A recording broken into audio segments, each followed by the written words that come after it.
Hello साथियों, नमस्कार। आप सभी का ए स्टडी क्लासेज में स्वागत है। मैं अरविंद कुमार आज कक्षा 8 का हिंदी का मॉडल पेपर लेकर आया हूं, जो आगामी बोर्ड परीक्षा सत्र 2021-22 में बहुत ही मोस्ट इम्पोर्टेंट रहेगा। दोस्तों, आज के इस मॉडल पेपर को शुरू करने से पहले आप सभी से मैं एक रिक्वेस्ट करता हूं, अभी तक आपने मेरे यूट्यूब चैनल ए स्टडी क्लासेज को सब्सक्राइब नहीं किया है तो सब्सक्राइब जरूर कर ले और बेल आइकन को भी प्रेस कर ले, ताकि आपको इसी प्रकार से नए नए मॉडल पेपर और नए नए वीडियो की नोटिफिकेशन मिलती रहे। तो दोस्तों, चलते हैं आज के इस मॉडल पेपर को स्टार्ट करते हैं। तो साथियों, आपके जो स्टार्टिंग के जो क्वेश्चन रहेंगे वह रहेंगे बहुविकल्पात्मक प्रश्न रहेंगे, जो वस्तुनिष्ठ प्रश्न होंगे, जिसके अंदर आपको जो राइट ऑप्शन होगा उसको आपको कॉलम के अंदर भरना है। तो आज का जो पहला प्रश्न है, वसंत ऋतु के आते ही पेड़ पौधों पर सा जाती है। तो साथियों, वसंत ऋतु के आते ही पेड़ पौधों पर क्या सा जाती है? अ में देखो शीतलता, ब में कोमलता, स में हरियाली, द में घनी छाया। तो इसका जो राइट आंसर हो जाएगा वो हो जाएगा स ऑप्शन, हरियाली। तो वसंत ऋतु के आते ही पेड़ पौधों पर हरियाली सा जाती है। अगला क्वेश्चन है, निमित्त शब्द का अर्थ है। अ में निर्मित, ब में के लिए, स में कारण, द में अभिप्राय। तो इसका जो राइट आंसर हो जाएगा वो हो जाएगा द ऑप्शन हो जाएगा, निमित्त शब्द का अर्थ अभिप्राय होता है। तो आपको द ऑप्शन भरना है। अगला प्रश्न है, संसार का स्थायी साधन कौन सा है? अ में टेलीफोन, ब में मोबाइल, स में पत्र, द में तार। तो इसका जो राइट आंसर हो जाएगा वो हो जाएगा स ऑप्शन, पत्र। संसार का स्थायी साधन पत्र है। अगला क्वेश्चन है, कबीर जी के अनुसार मनुष्य का मन होना चाहिए। तो कबीरदास जी के अनुसार मनुष्य का मन कैसा होना चाहिए? अ में निर्मल, ब में कठोर, स में शांत, द में पवित्र। तो इसका जो राइट आंसर हो जाएगा वो हो जाएगा अ ऑप्शन, निर्मल। तो कबीरदास जी के अनुसार मनुष्य का मन निर्मल होना चाहिए। अगला क्वेश्चन है पांचवा, कविता में तीन का कहाँ है? तो अ में देखो पानी में, ब में सोच में, स में जमीन पर, द में पेड़ पर। तो इसका जो राइट आंसर हो जाएगा वो हो जाएगा ब ऑप्शन, कविता में तीन का सोच में है। तो जो यानी तीन का है वो चिड़िया की सोच में है। तो आपको इसका वो ऑप्शन भरना है। जो आपके अगले प्रश्न है वो हो जाएंगे अति लघुरात्मक प्रश्न हो जाएंगे, जो दो दो नंबर के। इसके अंदर आपको कम से कम 20 शब्दों के अंदर उत्तर लिखने हैं। तो देखो ये अगला प्रश्न है छठा, अनंत से मिलने से क्या अभिप्राय है? तो आपको इसके अंदर बताना है कि अनंत से मिलने से क्या अभिप्राय है। अगला प्रश्न है आपका, बदलू लल्ला किसे कहा करता था? तो यानी बदलू है वह लल्ला किसे बुलाया करता था लल्ला कहकर, इसके बारे में आपको बताना है, उसका नाम बताना है। अगला क्वेश्चन है आपका आठवां, लेखक ने वर्धा किसे कहा है? तो जो ये क्वेश्चन है ये आपकी बस की यात्रा में से लिया गया है, बस की यात्रा पाठ से लिया गया है। तो लेखक ने बस को वर्धा कहा था।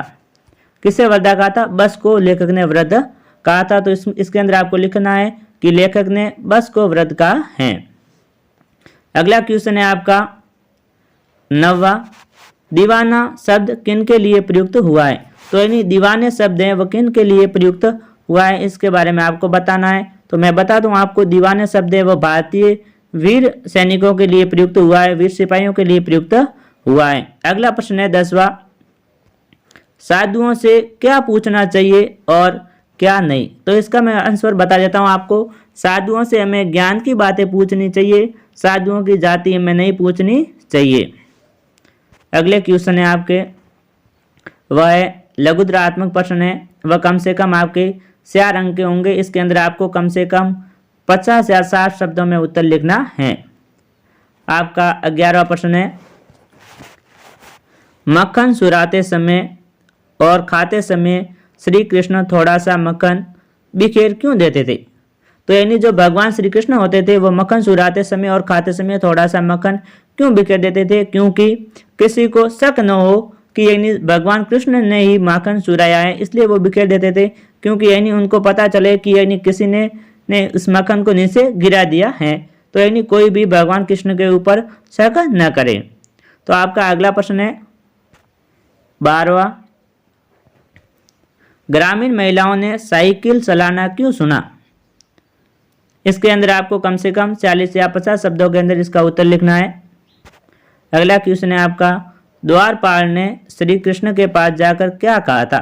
तो द्वारपाल ने श्री कृष्ण के पास जाकर कहा था कि बाहर कोई एक ब्राह्मण आया है जिसके फटे कपड़े हुए, फटी जूती है, वो बताता है कि वह भगवान श्री कृष्ण का मित्र है।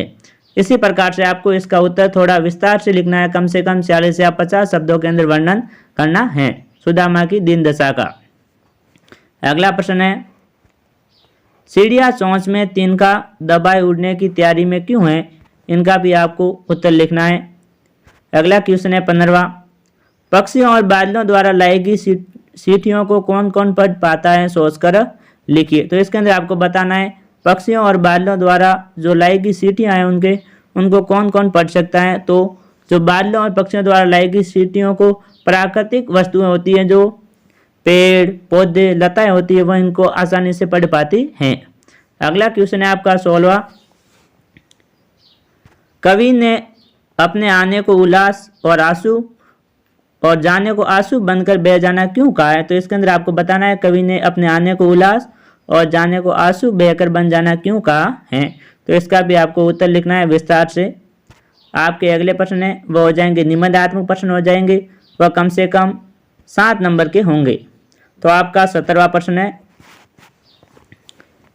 दीवानों की हस्ती कवि ने इस कविता में हमें क्या संदेश दिया है?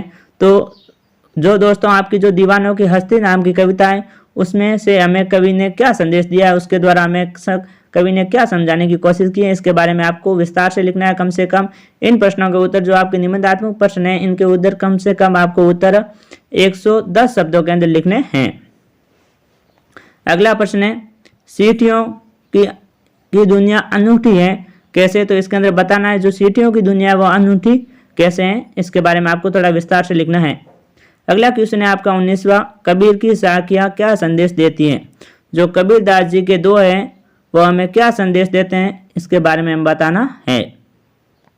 अगला क्वेश्चन है आपका 20वां, कामसोर कहानी का मूल प्रतिपाद्य क्या है? जो आपकी कामसोर कहानी है उसका मूल उद्देश्य क्या है, उसका मूल भाव क्या है, उसके बारे में इसके अंदर आपको लिखना है। तो दोस्तों आपका जो अगला प्रश्न है 21वां, वह निम्न में से किसी एक पर निम्न लिखो। ये निम्न लिखना है आपको कम से कम 250 शब्दों में होना चाहिए।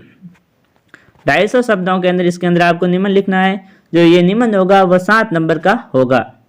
तो देखो आपको 4 ऑप्शन दिए गए हैं, 4 ऑप्शन मिलेंगे, उनमें से किसी एक पर आपको निम्न लिखना होगा। अब मैं देखो स्वच्छ भारत अभियान, ये निम्न है वो बहुत ही इंपॉर्टेंट है। अगला है पर्यावरण संरक्षण, अगला है जल संरक्षण, अगला है विद्यार्थियों और अनुशासन, विद्यार्थी और अनुशासन, अगला है कोरोना महामारी। इनमें से देखो जो इम्पोर्टेंट निबंध है ये सारे के सारे इम्पोर्टेंट निबंध है, स्वच्छ भारत अभियान, जल संरक्षण, पर्यावरण संरक्षण और कोरोना महामारी और विद्यार्थी और अनुशासन, ये सारे के सारे इम्पोर्टेंट निबंध है जो आपके जो एग्जाम के अंदर आपको इनमें से 100% आपको मिलेंगे, गारंटी के साथ मैं बता देता हूँ। अगले क्वेश्चन है आपका 22वां क्वेश्चन है, आपकी बहन की शादी में सम्मिलित होने के लिए अपने मित्र को निमंत्रण पत्र लिखिए। तो आपकी बहन की शादी है और अपने दोस्त को निमंत्रण पत्र लिखना है शादी में आने के लिए। इसके अंदर देखो आपको जो एक अथवा के अंदर भी क्वेश्चन मिलेगा, अपने विद्यालय के प्रधानाध्यापक को शुल्क मुक्ति हेतु एक प्रार्थना पत्र लिखो। तो अपने विद्यालय के जो हेडमास्टर जी हैं उनको फीस माफ के लिए एक प्रार्थना पत्र लिखना है, अर्जी लिखनी है। अगला प्रश्न है 23वां, निम्नलिखित मुहावरों का अर्थ लिखिए। तो इसके अंदर आपको मुहावरों के अर्थ लिखने हैं। तो देखो पहला मुहावरा है ईंट से ईंट बजाना, अगला है फूले न समाना। तो साथियों इन मुहावरों का अर्थ आप कमेंट करके जरूर बताएंगे मेरे को।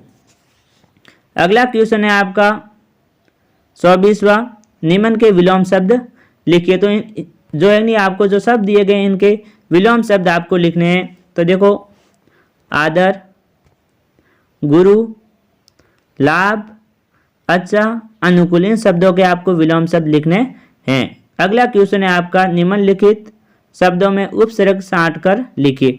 तो दोस्तों जो आपको शब्द दिए गए हैं इनमें से जो उपसर्ग है उनको अलग करना है। देखो, पहला है कुपात्र, दूसरा है सपरिवार, तीसरा है अभिनव और चौथा है प्रतिकूल। तो पहले के अंदर उपसर्ग हो जाएगा कु, और दूसरे में हो जाएगा सपरिवार में हो जाएगा स उपसर्ग, और अभिनव में उपसर्ग हो जाएगा अभि, और प्रतिकूल में उपसर्ग हो जाएगा वो हो जाएगा प्रति उपसर्ग हो जाएगा।